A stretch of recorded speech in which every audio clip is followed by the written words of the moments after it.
Hi, hello. Welcome to another episode of Isaiah's Newsstand. It's your host, Isaiah Edwards. The date is September 4th, 2022. Hopefully, you're having a good one on this. It is Sunday, fine Sunday. Apparently, the Lord is resting, so they say. Let's see. As for me, I got my laundry done today. That was a chore, but we did it. I usually do my laundry on like every other Saturday, but yesterday was raining. I wasn't feeling it. It's like, let's just stay in. Let's just be cozy and dry and do it in the morning, which is like my normal kind of flow to do it because I've been working overtimes. So, did that, stuck to that, got it done today. Let's see, do you have a quick little food corner?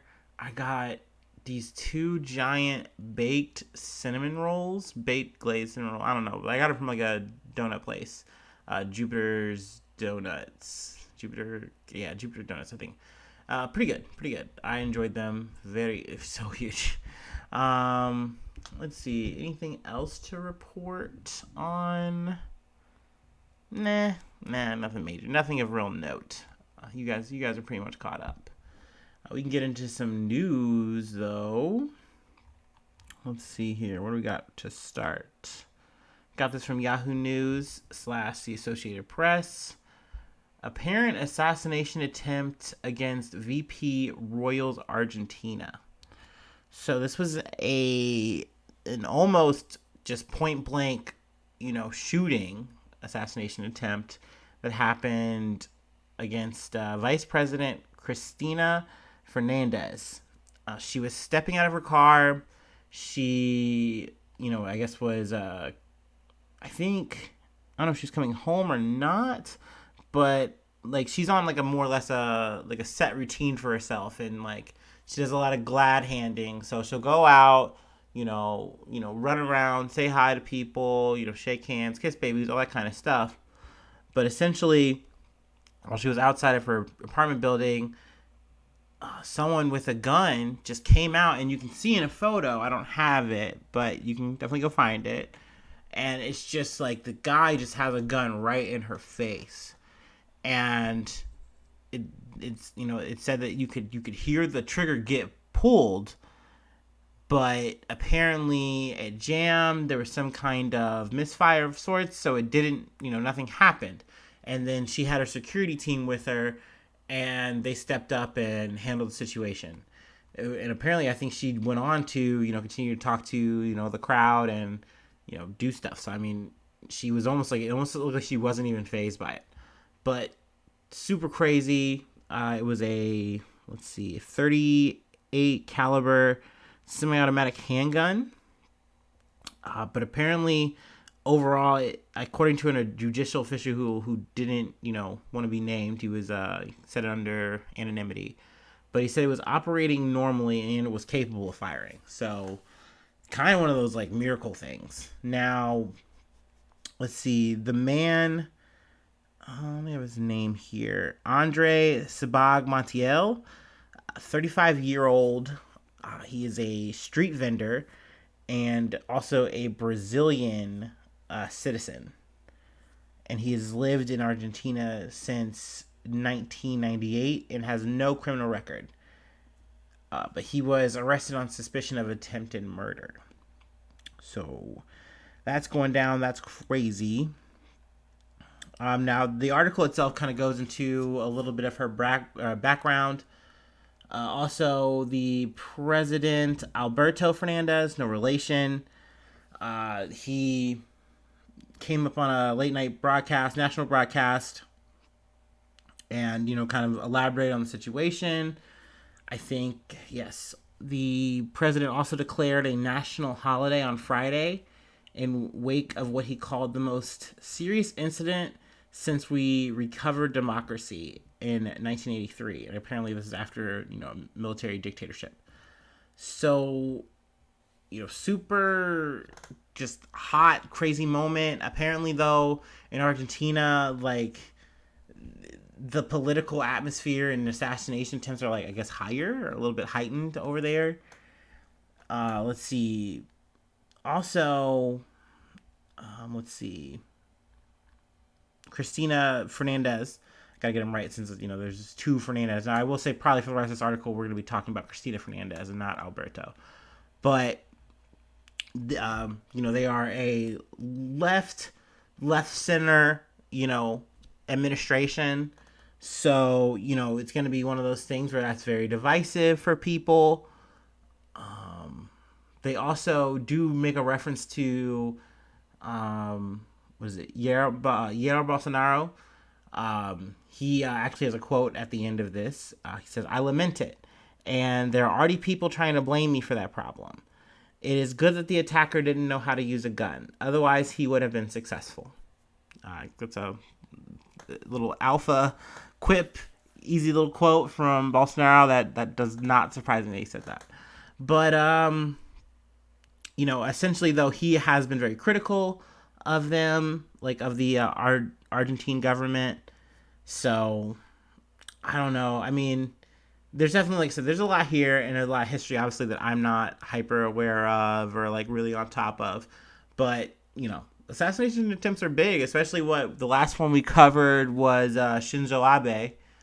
And that was crazy, with a fucking electric, Android phone gun.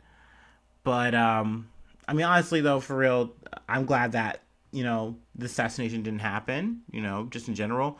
Now, it is said that she's alleged to have corruption crimes and, was, I think they were trying to prosecute. There was, like, a prosecutor who was trying to do that, trying to get her for, like, 12 years or so. But her people came out and said, like, if you do that, we'll cause chaos. Like, we're gonna go crazy. Like, that's not gonna happen. So I don't know if there's any traction to that, or if there's gonna be anything, I don't know, maybe post her term, if you will. I don't know. But we can move on. I wanted to just kind of start with that one.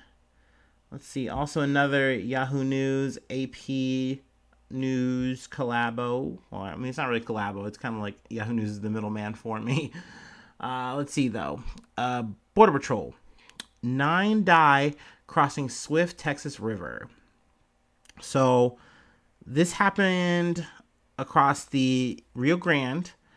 And essentially, people were trying to cross, and the river is higher lately because of, the rains. So it's normally a little more than 3 feet, and which is 90 centimeters, I guess. They have this set up for the people who are, not Americans, even though most of the people listening to me are Americans. Sans, like, maybe the one person in Germany. I don't know if they're still on. If so, hi. Guten Tag, right? Is that good morning? I don't know. Anyway, let's see. It went from 3 feet to 5 feet, which would be 1.5 meters on Thursday. So, I mean, this is just a big development in that regard in terms of just like a heightened issue. And then not to mention the area apparently has been more of a prevalent area for crossings, I guess, because it's kind of deemed safer than some of the cartel controlled areas that are like in the city and whatnot. So people try to go to this area. I think it's Eagle Pass, Texas. And essentially they try to cross, that way. But, with the river being so high, it just definitely wasn't the move. So definitely sad to hear about that. Let's see. They also, CBP, which I guess is like kind of like with the Border Patrol, whatever. They rescued 37 others from the river and detained 16 more, while Mexican officials took 39 migrants into custody. So also, with the Title 42, that does kind of make it so like they get sent back to their homes. And not so much like stay or anything like that. So it's like the whole remain in Mexico thing. Mexico is kind of elected to take, pretty much most of the people who are, obviously including people from their, Mexican natives back home. So, I mean, it's a messy situation. Also, it kind of reminds me, there's something I haven't really covered that's kind of been making the news in and out. But with Greg Abbott trying to and I'm sure it's not just Texas. I'm sure other people are kind of like adopting a similar thing because like these kind of places all kind of mirror each other and try to like one up each other as they go, but essentially trying to send migrants from Texas. They round them up, and then they send them into Midwestern or Eastern cities. So they send them to New York. They send them to Chicago. So I mean, I guess the idea is to like make a point, like, look, this is your problem now. It's everybody's problem. Biden's got to fix this. A whole bunch of fucking malarkey, if you ask me. But you can't stop Greg Abbott when he's on a roll. Yes, the pun's intended, because he's in a wheelchair. That's right. I'm a piece of shit, but he's worse. Anyway, essentially, I don't know. There's a lot here. There's a lot of numbers, a lot of stats. I didn't want to get too stuck in on it. I just really wanted to kind of glean the highlight of the article, which was that 9 people were dead. We've talked about this border stuff, and we will continue to talk about it. It is a big ongoing thing that is happening in America. Migrant crossings are a thing that happen across the world. And, a lot of countries tend to have a conservative stance about it. They tend to want to be like, well, they're not us, so we should kick them out. I think it's really weird, though, from Americans because, we're supposed to be the land of opportunity, and yet we try to, like, not be that. At least when it suits us. I don't know. And don't get me wrong, I know we're talking about being an illegal immigrant. Oh my gosh, there's a quote here, and I know I shouldn't have laughed about it. Oh man, I don't think I can find it. I probably want to paraphrasing it. Let's see.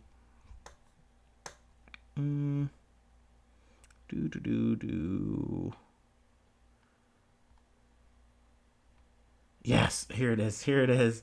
And it's from Chief Patrol Agent Jason Owens. And he says, in an effort to prevent further loss of life, we are asking everyone to please avoid crossing illegally. He says in a statement. Which I'm like, yeah, dude, of course you're going to say that. It's your fucking job. But, like, dude, they're trying to get across. Like, they're trying to get to America.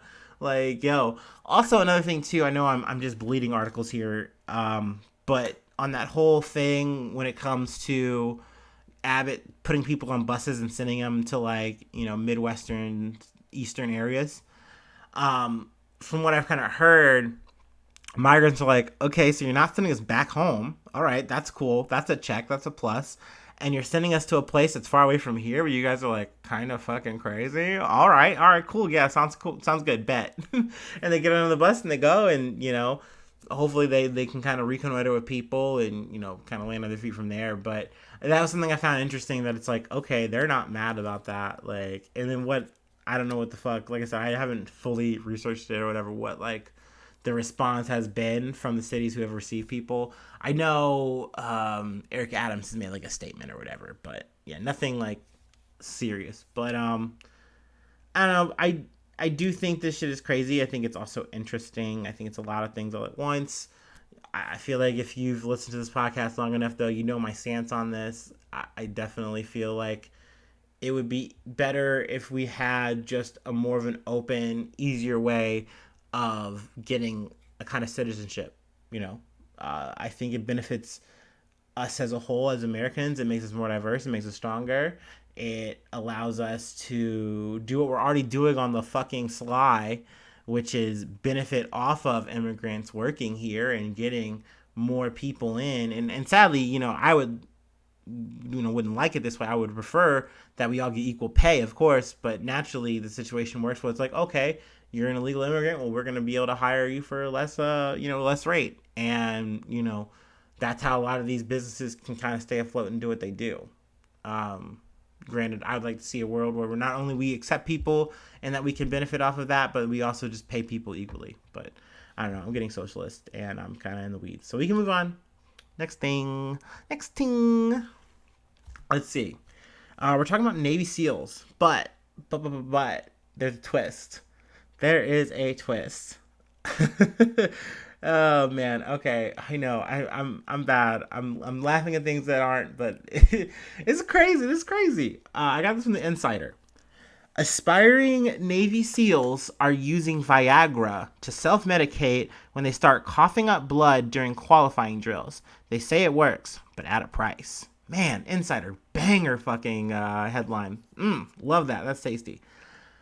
Now, essentially, this is about, Navy SEALs. They're trying to get through what's called Hell Week. And it's not just Hell Week, but that's kind of like a really big like hill to get through, a part of this process of this training.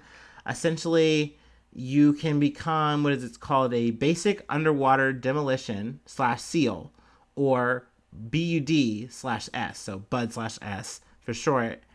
And now this is something that's elite. Like, you get into this kind of thing, you're the cream of the crop of the Navy. And not just mention just the Navy. I mean, obviously that's like, it's a really well-known thing just among all military branches. So, sadly though, it's not easy to get into. And I get that. I understand that, like, it's a prestige you earn with the blood and sweat and tears, all this, macho shit, yada, yada, yada. Plus, it just takes a lot to do. I mean, you're going to be asked to do a lot, I imagine, in this division, right? At least that's what the games make it seem like. I mean, that shit seems real serious. But they have what's called a Hell Week. Essentially, it's rigorous shit. They are putting you in like the coldest, dampest, just physical bullshit situations. Like, they are pushing your bodies. They are yelling at you to keep going and going and going and going. And you can't go on, but you have to keep going. You have to push beyond your limits. It's crazy shit. It almost sounds like a fucking anime, but it's real life. And people do this all the fucking time to try to get into this group. So, to combat it, people have been using what is called PEDs, performance enhancing drugs. And, so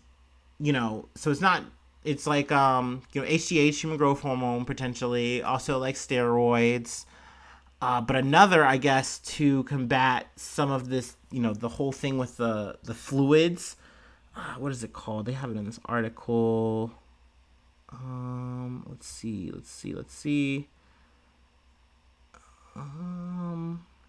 Here it is. Yeah. So one potential treatment for, essentially the swimming-induced pulmonary edema, which is also known as SIPE, is Viagra. Which, of course, the common person like me would know as, dick pills for your erectile dysfunction, right? You got to keep it up. But essentially, this helps keep that water, situation from happening in you.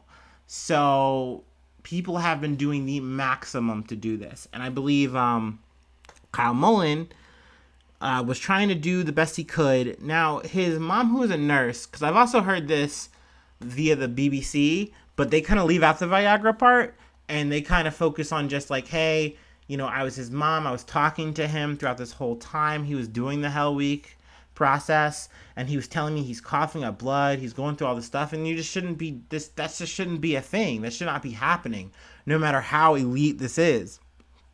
And essentially she's saying, like, yeah, like, he was telling me that other kids, other, participants were, doing whatever they could, using performance enhancing stuff, but she says that he didn't. Even though I believe that they were found in his car. So, I don't know. I don't know if there was like an autopsy done. I know this happened like February 4th, and this was like reported in the Times initially. But, Mullen started to fall behind. He needed oxygen, and let's see, like, the medics helped him, but eventually, as he went on, after he had passed the medical check and the staff left, he had still been able to cough up enough blood to fill up a Gatorade bottle. So hours went by, and then other new recruits are like, dude, you're going too far, you're going too hard, like, you're gonna die. And they called 911, and he was unresponsive without a pulse. So, I mean, it was a nasty situation. I personally think that, his mom is, it makes sense why you'd want to hold the Navy accountable for this. Like, yes, should Kyle Mullins not have been using, performance enhancing drugs? Of course not. I mean, like, that's like the rules, right? Like, yada yada. Also, there's a little bit in this article talking about, like, well, what about the people who are trying to make it through Hell Week the right way? But to me, I think the biggest point is, why is Hell Week set up this way? You can make grueling, intense situations without putting someone's life on the line. Like, you can just do it. Like, it can be done. Don't get me wrong, you do want to push a person's body to the limit, because in the situations you're going to be throwing them in, that's what's going to happen, for sure. But we live in a time, we live in a society, we have the means and ability to come up with routines and exercises and drills or whatever the fuck you need to do to stress test these human beings to say that they're qualified enough, but you don't kill them. Like, I'm not crazy for that. I'm not shooting the moon here. I don't know if I'm fucking smoking dope, then you email me, brother. You email me, sister, and you let me know. Let's see. We got some other news here. Got this from the AP Uncut. Let's see, man. Okay. Behind the scenes here, I'm getting a lot of ads here for what is it? Scratch offs? I've never even played a scratch off. Man, that's wild. You gotta love the internet. I need an ad block. That's what I really need. I'm thinking about it. Let's see. Zombie Ice from Greenland. I don't know why I said it like that. I don't know why I said it so pacey. I'm sorry. Greenland. Zombie Ice from Greenland will raise sea level 10 inches. So, today has been a little bit of education for me. As you guys pretty much know and can tell, I'm not the brightest. I try. I do my best. I try to be as quick as on my feet as I can. But I learned about what they call zombie ice today from reading this article. Essentially, a little bit of a quick summary according to me. It is ice that is going to melt away. And the reason it's going to melt away is that it no longer is getting the replenishment that a glacier should be getting just naturally throughout time. That, like, it's the same kind of thing that helped formed it. It's no longer getting that continuation process because of climate change. And now it is starting to melt. And these big glaciers are going to have a big ramification. It's something we kind of talked about, obviously, in the other episode. We were talking about flooding and all this kind of stuff. But any kind of raising of the sea level is drastically bad. So 10 inches is crazy. It's a game over, man, kind of situation. There's a quote that is said here that it's like, it's a 1 foot in the grave kind of thing. And there's nothing we can do about that. Like, we're already here for it. Like, it's going to happen. We cannot stop that part.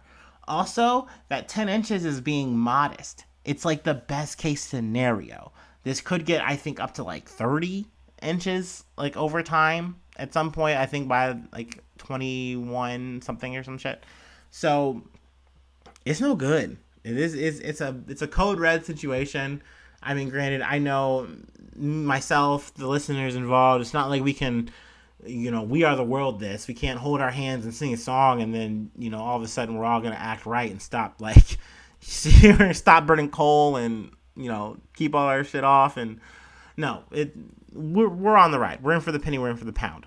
But it is something to note.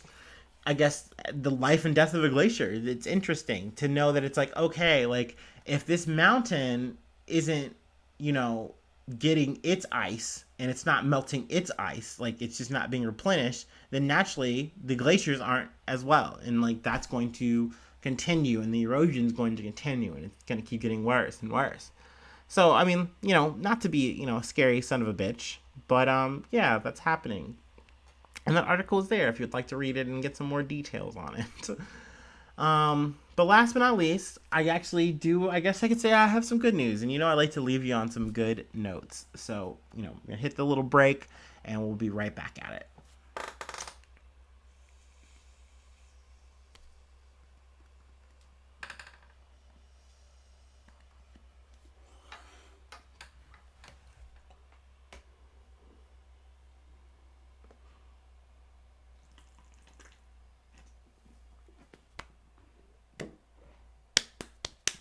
Hey.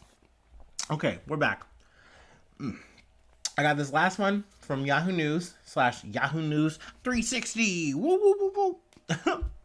But California jumpstarts the movement to ban gas-powered cars. So, this is a big deal, but California regulators last week approved a plan to ban the sale of gas-powered cars in the state by 2035. And essentially, it's going to start in like waves. Let's see, 35% in 2026 and 68% by 2030.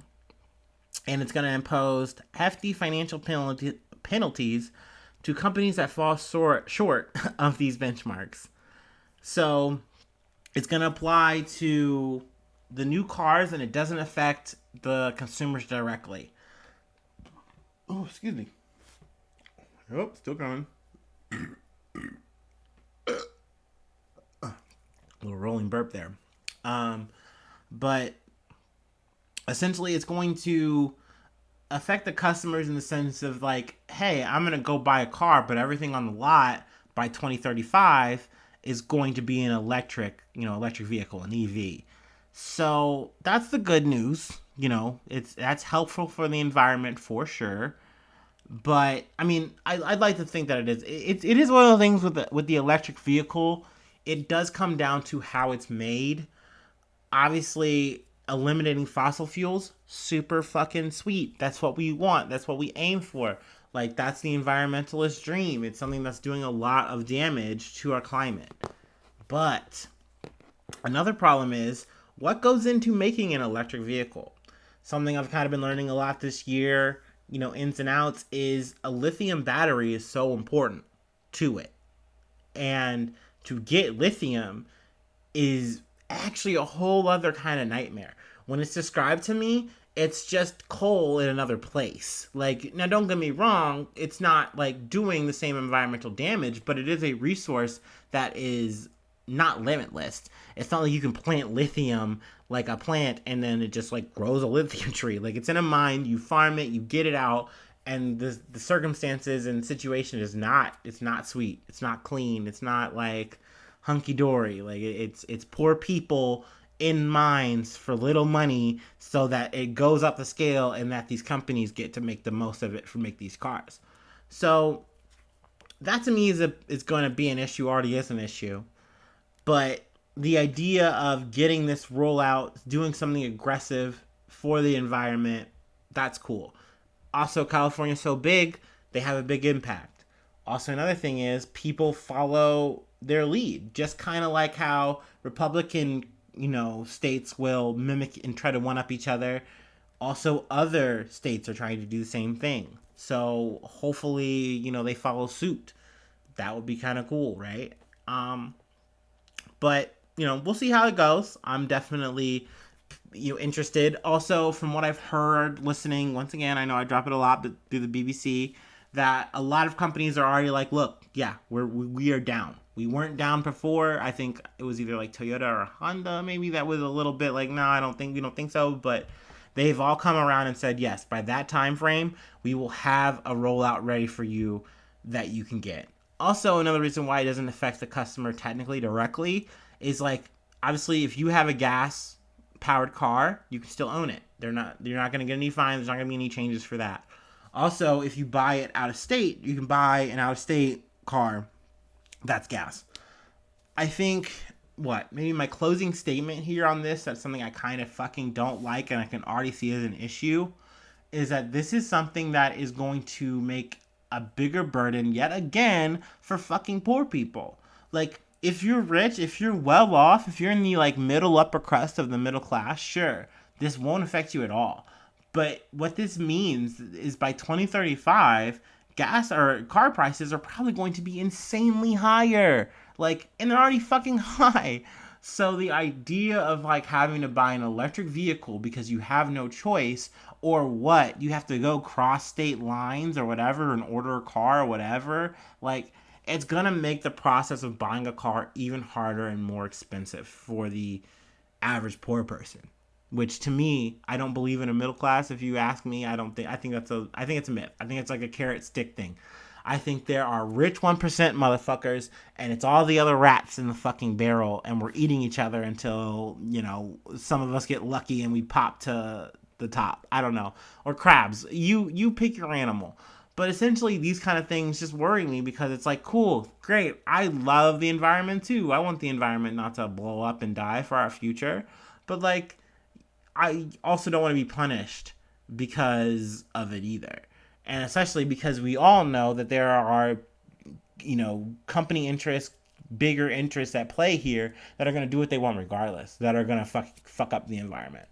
So there we go. That's all I got. That's my food for thought, I guess, for the week. Thanks for listening. Thanks for tuning in. Like I said before, that's the best part for me. If you've made it this far, you've already done me the biggest I don't know, the biggest thing. You've done the best. You made me happy. You've brought joy into my life. And hopefully you have a good week. And hopefully it is filled with joy and filled with triumph. And hopefully I see you soon for some more good news. I love ya. Bye-bye. Mwah.